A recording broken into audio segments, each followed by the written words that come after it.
سلطان روم جو عیسائی تھا ہر سال ہارون رشید کو کچھ مال بھیجا کرتا تھا۔ اس نے ایک سال یہ ہیلا کیا کہ چند رہبانیوں کو بھیج کر یہ کہلا بھیجا کہ ان عیسائی رہبانیوں سے اگر آپ کے علماء بحث کریں اور ان پر غالب آ جائیں تو مال مقررہ برقرار دیتا رہوں گا، ورنہ چنانچہ جب یہ رہبانی ہارون رشید کے پاس پہنچے تو ہارون رشید نے دجلہ کے کنارے پر علماء اسلام کو جمع کیا اور ان رہبانیوں کو بھی وہاں بلوایا۔ اتنے میں حضرت امام شافعی رحمۃ اللہ تعالی علیہ بھی تشریف لے آئے اور ہارون رشید نے آپ سے التجا کی کہ ان رہبانیوں سے آپ بحث کریں۔ حضرت امام شافعی نے یہ سن کر اپنا مسلح کندھے سے اتار کر دریا کے پانی کے اوپر بچھا دیا اور اس پر جا بیٹھے اور فرمایا، جو شخص ہم سے بحث کرنا چاہتا ہے وہ یہاں آ کر ہم سے بحث کرے۔ راہبوں نے جب یہ حال دیکھا تو سب کے سب مسلمان ہو گئے۔ سبحان اللہ۔ سلطان روم کو جب یہ خبر پہنچی کہ وہ سارے راہب امام شافعی کے ہاتھ پر مسلمان ہو گئے ہیں تو کہنے لگا، شکر ہے کہ وہ امام یہاں نہیں آیا، اگر یہاں آ جاتا تو سارا روم مسلمان ہو جاتا۔ تذکرۃ الاولیاء صفحہ نمبر 258 میں۔ تو اللہ والوں کی بہت بڑی شان ہوتی ہے اور عناصر اربع بھی ان کے ماتحت ہوتے ہیں، اور ان کے فبوز اور فیوز و برکات کی شان یہ ہے کہ ان کی عظمت شان کو دیکھ کر ہی کئی لوگ مسلمان ہو جاتے ہیں۔ فراست۔ حضرت امام شافعی رحمۃ اللہ تعالی علیہ اور حضرت امام احمد جامع مسجد میں بیٹھے تھے۔ ایک شخص آیا اور نماز پڑھنے لگا۔ حضرت امام احمد نے اسے دیکھ کر فرمایا، یہ شخص لوہار ہے۔ حضرت امام شافعی نے فرمایا، نہیں، یہ شخص ترخان ہے۔ پھر جب وہ شخص نماز پڑھ چکا تو ان سے پوچھا گیا کہ تم کیا کرتے ہو؟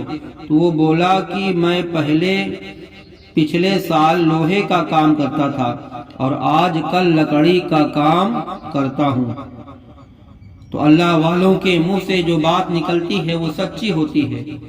اور ایک بزرگ حضرت ربی نے ایک رات خواب میں دیکھا کہ آدم علیہ السلام کا انتقال ہو گیا ہے اور لوگ آپ کا جنازہ مبارک اٹھا رہے ہیں۔ حضرت ربی نے یہ خواب دیکھ کر جاگ پڑے اور صبح ایک تعبیر بتانے والے سے اس خواب کی تعبیر پوچھی تو اس نے بتایا کہ اس وقت جو زمانے بھر میں بہت بڑا عالم ہے اس کا انتقال ہو جائے گا، کیونکہ وَعَلَّمَ آدَمَ الْأَسْمَاءَ كُلَّهَا کے مطابق علم خاصیت حضرت آدم کی ہے۔ چنانچہ چند دنوں کے بعد امام شافعی کا انتقال ہو گیا۔ امامان دین انبیاء کرام کے وارث ہیں اور ان کے فیوز و برکات انبیاء کرام ہی کے علوم کا صدقہ ہے۔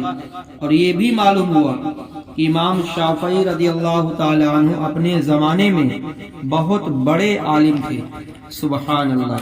اللہ تعالی ہم سبھی کو بزرگوں سے محبت کرنے توفیق عطا فرمائے۔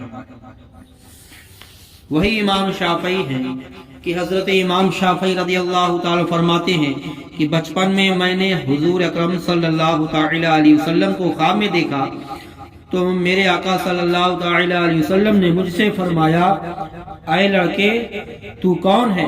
میں نے عرض کیا، یا رسول اللہ صلی اللہ تعالی وسلم آپ کی امت میں سے ہوں۔ میرے آقا صلی اللہ تعالی علیہ وسلم نے فرمایا، میں آپ کے نزدیک گیا تو آپ نے اپنے دہن میں مبارک سے لعب مبارک میرے منہ میں ڈال دیا، پھر فرمایا اب جاؤ، خدا تعالیٰ تجھ پر فضل و برکت فرمائے۔ پھر اس کے بعد اسی دم حضرت علی رضی اللہ تعالیٰ تشریف لائے اور آپ نے اپنی انگشتری انگلی سے اتار دی اور میری انگلی میں پہنا دی۔ حضرت امام شافعی رضی اللہ تعالیٰ عنہ کی عمر شریف 6 برس کی تھی۔ آپ مدرسہ جایا کرتے تھے۔ آپ کی والدہ ماجدہ اولاد بنی ہاشم میں سے تھی۔ بڑی عابدہ اور زاہدہ تھی، لوگ اپنی امانتیں ان کے پاس رکھ جایا کرتے تھے۔ ایک روز دو شخص آئے اور ایک صندوق بطور امانت ان کو سونپا اور چلے گئے۔ چند دنوں کے بعد ان میں سے ایک شخص آیا اور کہنے لگا وہ صندوق دے دیجئے۔ انہوں نے دے دیا۔ پھر چند روز کے بعد دوسرا آیا اور صندوق مانگنے لگا۔ انہوں نے فرمایا تمہارا ساتھی آیا تھا، وہ لے گیا۔ اس نے کہا کیا ہم نے آپ سے یہ نہ کہا تھا کہ جب تک ہم دونوں نہ آئے صندوق نہ دینا؟ انہوں نے کہا ہاں بے شک تم نے کہا تھا۔ اس نے کہا پھر آپ نے اسے کیوں دے دیا؟ امام شافعی رحمۃ اللہ تعالی علیہ مدرسے سے تشریف لائے اور آپ کی والدہ ماجدہ پریشان ہو گئی، سوچنے لگی اب کیا کیا جائے۔ اتنے میں حضرت امام شافعی رضی اللہ تعالی مدرسے سے تشریف لے آئے۔ آپ نے والدہ صاحبہ سے پوچھا آپ پریشان کیوں ہیں؟ انہوں نے سارا قصہ سنایا۔ حضرت امام نے فرمایا پرواہ نہ کریے، مدعی کہاں ہے تاکہ میں اس کو جواب دے دوں؟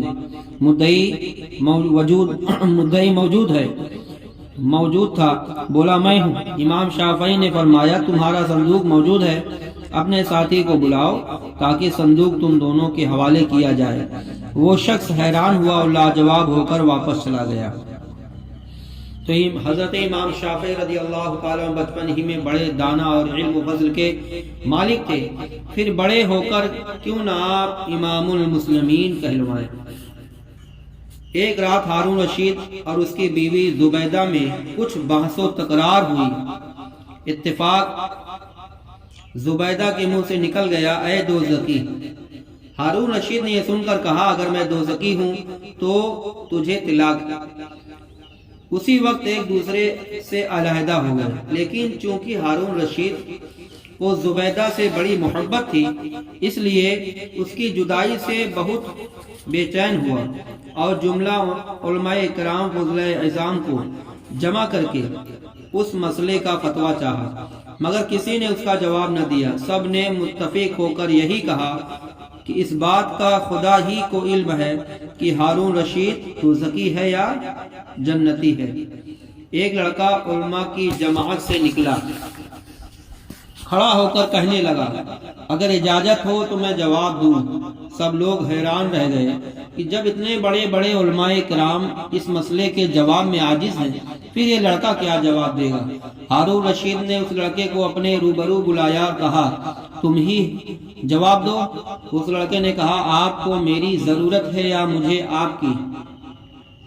ہارون رشید نے کہا مجھے تمہاری ضرورت ہے۔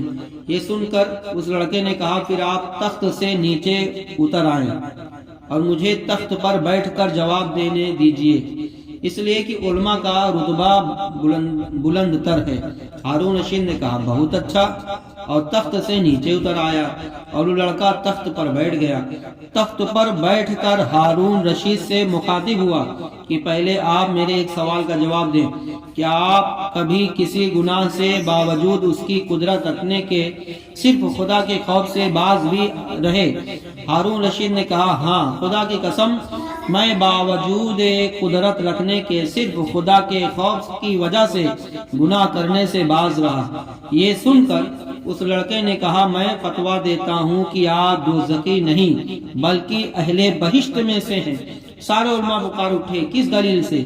اس لڑکے نے جواب دیا قرآن مجید کی اس آیت سے کہ اللہ تعالیٰ فرماتا ہے بسم اللہ الرحمن الرحیم وَأَمَّا مَنْ خَافَ مَقَامَ رَبِّهِ وَنَهَى النَّفْسَ عَنِ الْهَوَىٰ فَإِنَّ الْجَنَّةَ هِيَ الْمَأْوَىٰ، یعنی جس شخص نے گناہ کا قصد کیا اور پھر خدا کے خوف سے اس سے باز رہا پس اس کی جگہ جنت ہے۔ سارے علماء کرام سن کر واہ واہ واہ واہ کرنے لگے اور کہا کہ جو لڑکپن میں اس قدر فہیم و ذہین کا مالک ہے وہ بڑا ہو کر نہیں معلوم کہ کس درجہ کا عالم ہوگا۔ یہ لڑکا کون تھا؟ حضرت امام شافعی رحمۃ اللہ رضی اللہ تعالیٰ عنہ۔